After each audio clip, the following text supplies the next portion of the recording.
À cause d'Abraham, Dieu a fait la promesse à Isaac.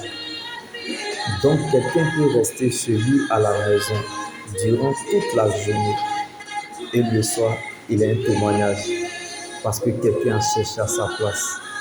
Comme David a payé le prix pour que Salomon vive en paix et en sécurité. Donc ce n'est pas de tes propres moyens, mais remercie Dieu de t'avoir localisé. Non pas parce que tu as raison, mais parce que tu es sa raison. Comme Dieu a nourri le peuple d'Israël par la manne, parce qu'ils étaient dans le désert. Donc tu ne finiras pas là où tu es. Car les défis ne font pas, mais nous font passer à la prochaine étape. Donc passons à l'autre bord. Comme Isaac a sémé à Essek, il a sémé à Sitna, mais il a moissonné à Rehoboth. Alors n'abandonne pas et ne quitte pas le processus comme Élisée, car le manteau ne se trouve pas à Jéricho, le manteau ne se trouve pas à Gilgal, mais après le Jourdain.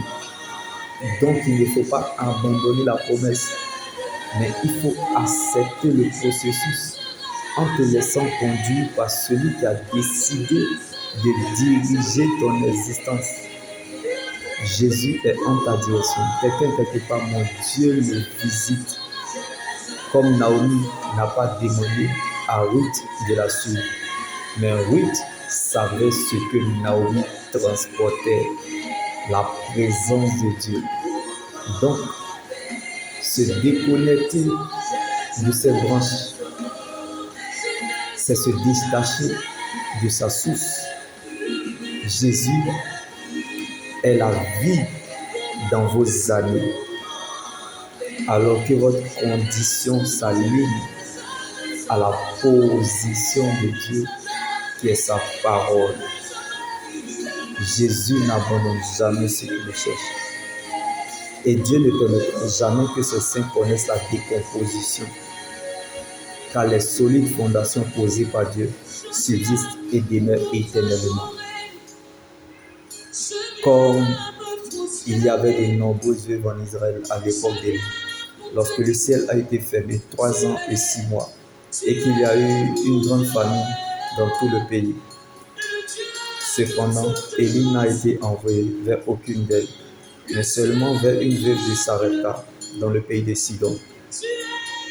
Lorsque Dieu met son choix sur toi, tu n'as pas besoin de promener des regards inquiets, car ce qui est visible aux yeux de Dieu n'est pas visible aux yeux des humains. Donc ce n'est pas parce que Dieu ne te regarde pas qu'il ne te voit pas. Comme il y avait aussi de nombreux lépreux en Israël à l'époque du prophète Élisée. Et cependant, aucun d'eux n'a été purifié, mais seulement Naaman le Syrien.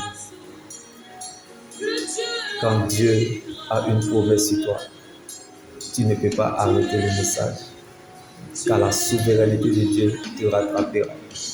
Donc tu as un témoignage quelque part. Alors je prie que là où tu es, Dieu puisse te permettre de voir au-delà de ce que tu regardes et qu'il puisse redresser cette situation en ta faveur.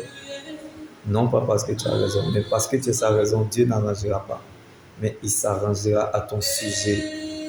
Comme David dans la bataille contre Goliath, l'Éternel est devenu sérieux parce que David se trouvait dans la présence de Dieu.